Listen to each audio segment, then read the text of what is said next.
नमस्कार। Online classes में आपका फिर से स्वागत है।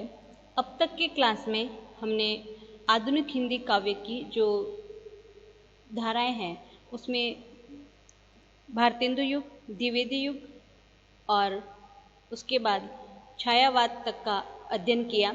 उसके अलावा छायावाद के तत्काल बाद उभरी राष्ट्रवादी एक स्वतंत्रतावादी काव्य प्रवृत्ति, उसका भी हम संक्षिप्त रूप में परिचय प्राप्त करेंगे। तो छायावाद से प्रकृतिवाद तक के इस विकास के बाद हिंदी काव्य की जो धारा है उसमें फिर एक नई दिशा की ओर वह मुड़ गई। इस नए उभार को प्रयोगवाद कहा गया।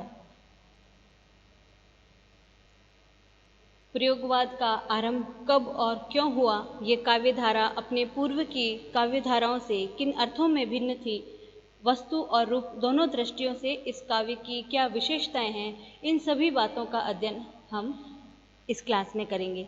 तो हम इसके बारे में भी जानेंगे कि किस काव्यधारा के प्रमुख कवि कौन कौन हैं और उनका क्या योगदान रहा हमारे साहित्य जगत में। और प्रयोगवाद के बाद हिंदी में नई कविता नाम की जो काव्यधारा है उसका उदय हुआ।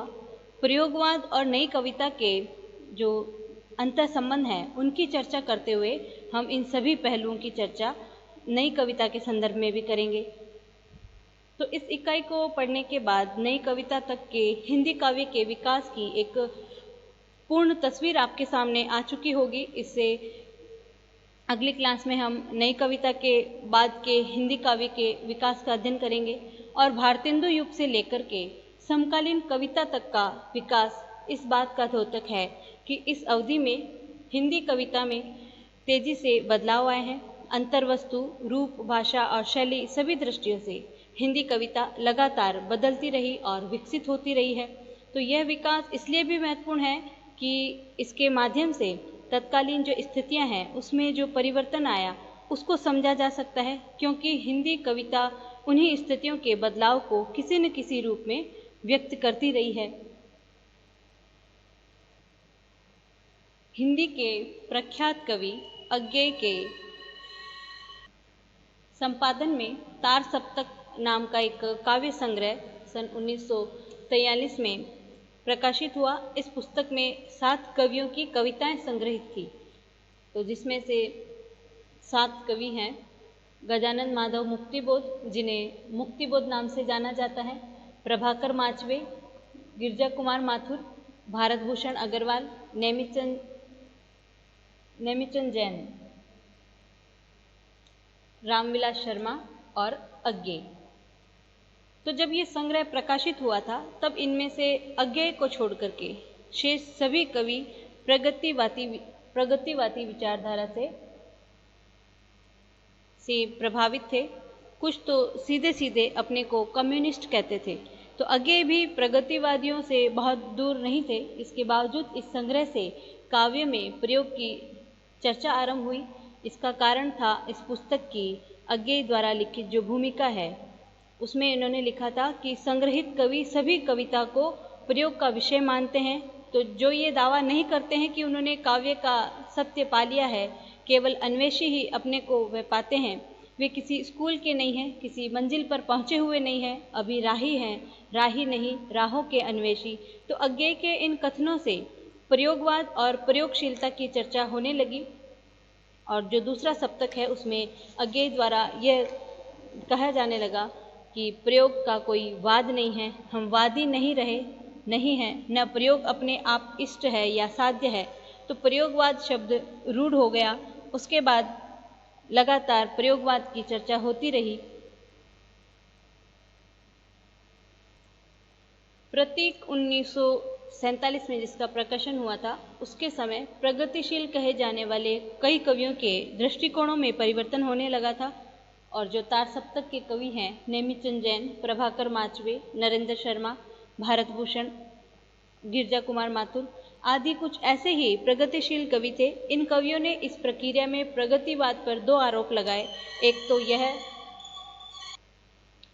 कि प्रगतिवाद साहित्य का संकीर्णतावादी आंदोलन है जो लेखकों की स्वतंत्रता का अपहरण करके उसे खास विचारधारा के घेरे में बांध देता है। और दूसरा आरोप इन्होंने ये लगाया कि प्रगतिवाद साहित्य के रूप में और कला पक्ष की उपेक्षा करता है और विषय वस्तु के संबंध में भी संकीर्ण दृष्टिकोण रखता है। तो अज्ञेय प्रगतिवाद की सामूहिकता के विरुद्ध व्यक्ति की स्वतंत्रता के समर्थक बनकर आगे आए और जब प्रतीक का प्रकाशन आरंभ हुआ तो वे सभी पुराने प्रगतिशील कवि जो प्रगतिवाद से असंतुष्ट थे और वे नए कवि जो अपनी नई दिशा निर्धारित नहीं कर पा रहे थे, अज्ञेय और प्रतीक के इर्द गिर्द इकट्ठे होने लगे। तो इस प्रकार अज्ञेय प्रयोगवाद के प्रवर्तक बनकर उभरे। अज्ञेय ने प्रगतिवाद और प्रयोगवाद के अंतर को स्पष्ट किया और उन्होंने मानव के प्रति दो दृष्टिकोण रखे।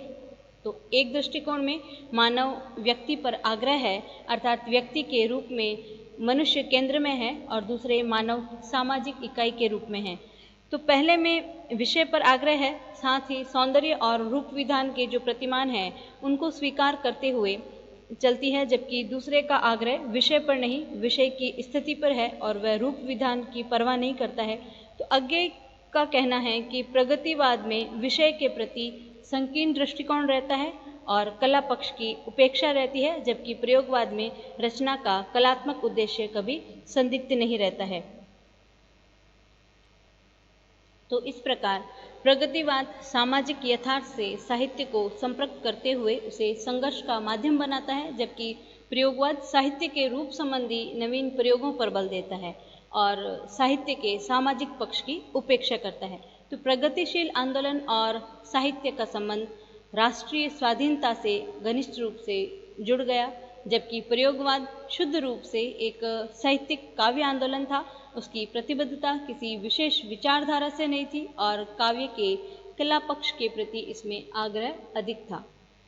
अब हम प्रयोगवाद की परिस्थितियां देखेंगे। तो साहित्य में प्रयोगवाद की प्रवृत्ति के उदय का क्या कारण है? प्रगतिवाद का आंदोलन राष्ट्रीय स्वाधीनता के संघर्ष से घनिष्ठ रूप से जुड़ा था, लेकिन जब आज़ादी हासिल हो गई तो मध्यम वर्ग के सामने कोई एक ऐसा आदर्श नहीं रहा जो उन्हें किसी बाह्य सामाजिक आदर्श से जोड़ पाता। देश के नवनिर्माण ने उन्हें नवीन आकांक्षाओं को जगाया। सामूहिकता की भावना के शिथिल पड़ने के साथ व्यक्तिवाद ने जोर पकड़ना शुरू किया। तो दूसरी तरफ वैश्विक स्तर पर अमेरिका के नेतृत्व में साम्राज्यवादी शिविर और जो सोवियत संघ है उसके नेतृत्व में समाजवादी कैंप या शिविर के बीच बढ़ते तनाव ने लेखकों के एक बहुत बड़े वर्ग को प्रभावित किया और द्वितीय विश्व युद्ध के बाद के दौरान जो साम्राज्यवादी देश हैं उन्होंने कम्युनिस्ट देशों और मार्क्सवादी विचारधारा के विरुद्ध प्रचार करना शुरू किया। तो इस प्रचार ने लेखकों और बुद्धिजीवियों को भी प्रभावित किया। इस बात को प्रमुखता दी जाने लगी कि व्यक्ति की स्वतंत्रता ही सर्वोत्तम है। साम्यवाद व्यक्ति की स्वतंत्रता का अपहरण करता है। समाजवादी देशों में व्यक्ति को कोई स्वतंत्रता प्राप्त नहीं थी, वहाँ लोकतंत्र और मानव मूल्य सुरक्षित नहीं है। प्रयोगवाद के उदय ने इन परिस्थितियों में भी अपनी भूमिका निभाई और प्रयोगवाद के उदय का एक कारण यह भी था कि प्रगतिवादी आंदोलन में धीरे धीरे संकीर्णतावादी दृष्टिकोण का प्रवेश होने लगा। तो जीवन के व्यापक अनुभवों की बजाय कुछ खास तरह के जीवन यथार्थ की अभिव्यक्ति पर अधिक बल दिया गया। कलात्मक श्रेष्ठता की बजाय प्रचार को अधिक प्रशय दिया गया। इस स्थिति ने नए कवियों और लेखकों में असंतोष उत्पन्न किया। उन्होंने नए मार्ग की तलाश आरंभ की। प्रयोगवाद इसी नए सोच का परिवर्तित रूप रहा।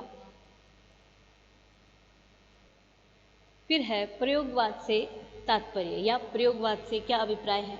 तो तार सप्तक की भूमिका में अज्ञेय ने काव्य को प्रयोग का विषय माना। उन्होंने इस कथन के द्वारा काव्य में प्रयोग को लेकर चर्चा की और धीरे धीरे प्रगतिवादी काव्य से भिन्न कविताओं को प्रयोगवादी कविता कहा जाने लगा। लेकिन इससे यह नहीं समझना चाहिए कि प्रयोगवाद कवि केवल प्रयोगशीलता को ही काव्य का धर्म मानते हैं। तो काव्य के कला पक्ष और शिल्प पक्ष इन पर बल देते हुए प्रयोगवाद सिर्फ काव्य का कलावादी आंदोलन नहीं है, बल्कि इससे अधिक यह काव्य के क्षेत्र में नए विचारों, नई मान्यताओं का वाहक भी है।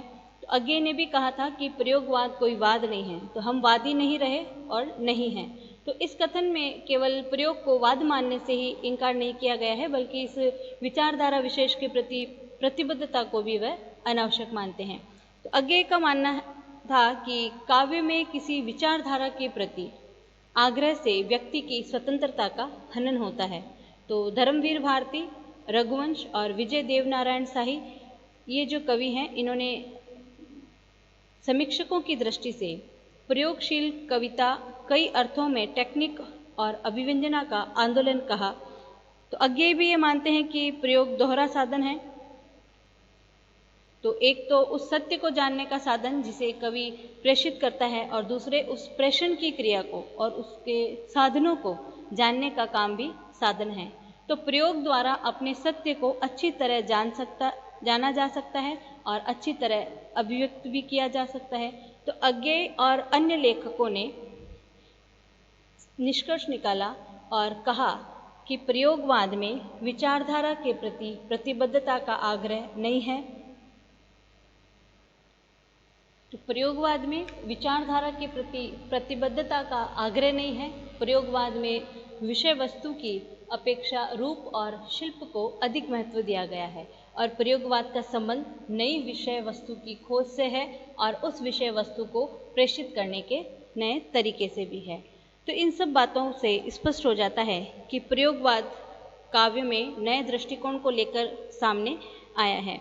अब हम प्रयोगवाद की प्रमुख प्रवृत्तियों को देखेंगे। तो प्रयोगवाद का उदय प्रगतिवाद की प्रतिक्रिया में हुआ, इसलिए ये स्वाभाविक था कि प्रयोगवाद समाज की तुलना में व्यक्ति को, विचारधारा की तुलना में अनुभव को और विषय वस्तु की तुलना में कलात्मकता को श्रेष्ठ मानता है। तो प्रयोगवाद की प्रवृत्तियों पर विचार करते हुए हमें इन बातों को ध्यान में रखना चाहिए।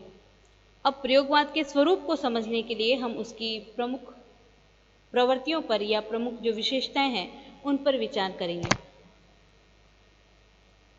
तो प्रख्यात जो आलोचक है डॉक्टर नामवर सिंह, उन्होंने वाद के विरुद्ध विद्रोह, इसको प्रयोगवाद की सबसे पहली विशेषताएं माना, और विचारधाराओं से मुक्ति इसकी पहली विशेषता है। तो प्रयोगवादी कवियों का मानना था कि कोई भी वाद या विचारधारा मनुष्य को सत्य तक नहीं पहुंचा सकती। तो राजनीतिक पक्षधरता को वे अनावश्यक मानते हैं। और अज्ञेय ने क्या कहा कि हमारा जन्म लेना ही पक्षधर होना है। तो जीवन संघर्ष में वह किसी बाह्य सत्य, किसी वैज्ञानिक दर्शन की उपयोगिता को स्वीकार नहीं करते हैं। उनका प्रश्न है कि जिस विचार दर्शन के सहारे हम जीवन के रास्ते पर चलने का निर्णय लेते हैं, वह कब तक हमारा सहारा बनेगा, तो उसका कितना भरोसा किया जा सकता है। तो उन्होंने कहा जो साधना का सत्य, और कितनी नावों में कितनी बार उसमें उन्होंने लिखा कि यह जो दिया लिए तुम चले खोजने सत्य, बताओ क्या प्रबंध कर चले कि जिस बाती का तुम्हें भरोसा वही जलेगी सदा, अकंपित उज्जवल एक रूप और निर्धूम, है ना। और अगली जो विशेषता है वो है सत्य के लिए अन्वेषण या खोज। अन्वेषण कहते हैं खोज को, तो सत्य की खोज भी कह सकते हैं हम। तो नामवर सिंह ने जो आलोचनात्मक जो उनका ग्रंथ है उसमें उन्होंने लिखा कि सत्य के लिए निरंतर अन्वेषण, उसको प्रयोगवाद की उन्होंने दूसरी विशेषता बताया। तो जब एक बार प्रयोगवादी कवि ने विचारधारा से अपने को अलग कर लिया, तब सत्य को जानने के लिए निरंतर खोज आवश्यक हो जाती है। तो अज्ञेय ने दूसरा सप्तक की भूमिका में कहा कि प्रयोग दोहरा साधन है, क्योंकि एक तो वह उस सत्य को जानने का साधन है जिसे कवि प्रेषित करता है, दूसरे उस प्रेषण की क्रिया को और उसके साधनों को जानने का भी साधन है। तो इसका कहने का तात्पर्य यह है कि प्रयोग द्वारा कवि अपने सत्य को अधिक अच्छी तरह से जान सकता है और अधिक अच्छी तरह से अभिव्यक्त कर सकता है। तो अज्ञेय के विचारों को जानकर हम कह सकते हैं कि प्रयोगवादी कवि उस सत्य की भी खोज करता है जिसे वे काव्य में व्यक्त करना चाहता है और उस माध्यम की खोज भी करता है जिसके द्वारा सत्य व्यक्त होता है।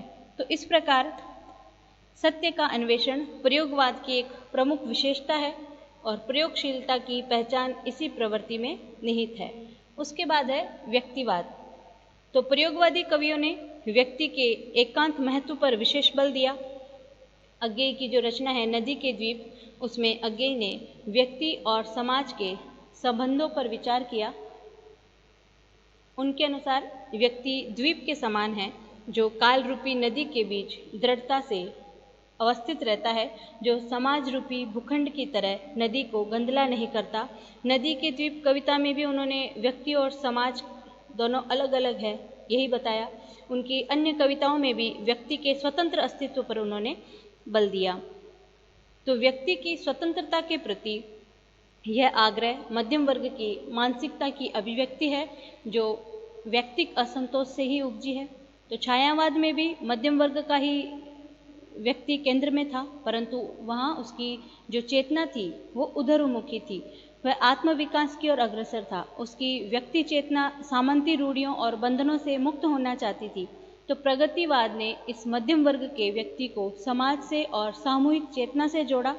इसके कारण मध्यम वर्ग के व्यक्ति में व्यक्तिवाद्यता का उदय नहीं हुआ, परंतु प्रयोगवादी दौर में मध्यम वर्ग का असंतोष सामाजिक धरातल पर व्यक्त होने की बजाय व्यक्तिक धरातल पर व्यक्त हुआ। तो समाज से कटा हुआ व्यक्ति केवल अपने दर्द को व्यक्त करने लगा। आशा और विश्वास की जगह निराशा और अनास्था ने ले ली। इस प्रकार प्रयोगवादी कविता में व्यक्ति की भावनाएं ही प्रमुख होती चली गई। उसके बाद अगली जो प्रवृत्ति या विशिष्टता है वो है यथार्थ की दृष्टि या यथार्थ दृष्टि, वास्तविकता। तो प्रयोगवादी कविता में भावुकता की बजाय बौद्धिकता का अधिक आग्रह है। जीवन के यथार्थ को, जीवन की वास्तविकताओं को रंगीन, मोहक और भावमय रूप में प्रस्तुत करने की बजाय प्रयोगवाद ने उसे सहज और साधारण रूप में प्रस्तुत किया। प्रयोगवादी जो कवि है उसका जीवन का जो अनुभव है बहुत सीमित था, लेकिन ये सीमित अनुभव वास्तविक रूप में व्यक्त हुआ। उसका उदाहरण हम प्रकृति और नारी संबंधी कविताओं में भी देख सकते हैं। तो छायावादी और प्रयोगवादी कविता में नारी चित्रण की तुलना करते हुए कहा गया कि छायावादी कवि प्रकृति की मोहक पृष्ठभूमि में या सुंदर प्राकृतिक प्रतीकों के माध्यम से नारी की छाया या प्रतिमा निर्मित करते रहे, लेकिन प्रयोगवादी कवि ने यहाँ भी अप्सरामयी नारी को गरिमामय पद से उतारते हुए सामान्य भावभूमि पर प्रतिष्ठित किया। और यही कारण रहा कि प्रयोगवाद में प्रेम की अभिव्यक्ति कहीं कहीं प्रकृतिवाद के धरातल पर हुई। और ये अवश्य है कि प्रयोगवादी कविताओं में प्रेम भावुकतापूर्ण और बौद्धिक धरातल पर व्यक्त हुआ। तो जो उनकी रचना है हरी घास पर क्षण भर, इस कविता में अज्ञेय प्रेमाभिव्यक्ति करते हुए सामाजिक वास्तविकता को नहीं भूलते। प्रेम की भावना का एक आयाम यह भी रहा कि व्यक्ति प्रेम में डूब करके दुनिया की सुध-बुध खोने की बजाय वह समाज के प्रति उदात्त और जीवन के प्रति अधिक संघर्षशील बने। प्रयोगवादी कवियों ने प्रकृति चित्रण में भी इसी वास्तविकता का परिचय दिया। प्रकृति की सूक्ष्म गतिविधियों को उसके रूप, रस, स्पर्श आदि जो अनुभव हैं प्रकृति से संबंधित उसको शब्दबद्ध करने की कोशिश की। तो उनमें अज्ञेय, शमशेर बहादुर सिंह, गिरजा कुमार माथुर, इनकी जो कविताएं हैं उसमें हम प्रकृति चित्रण को देख सकते हैं। जैसे प्रातः नभ था बहुत नीला शंख जैसे, भोर का नभ राख से लीपा हुआ चौका अभी गीला पड़ा है, ये शमशेर बहादुर की रचना है। बहुत काली सील जरा से लाल केसर से कि जैसे धुल गई हो स्लेट पर, या लाल खड़िया चाक मल दी हो किसी ने नील जल में, या किसी गौर झिलमिल देह जैसे हिल रही हो, और जादू टूटता है इस उषा का अब सूर्योदय हो रहा है। तो आज की क्लास में हमने प्रयोगवाद की पृष्ठभूमि और तार सप्तक के कवियों के बारे में, प्रयोगवाद और प्रकृतिवाद के अंतर को प्रयोगवादकालीन जो परिस्थितियां हैं और प्रयोगवाद से आशय, इन सबको हमने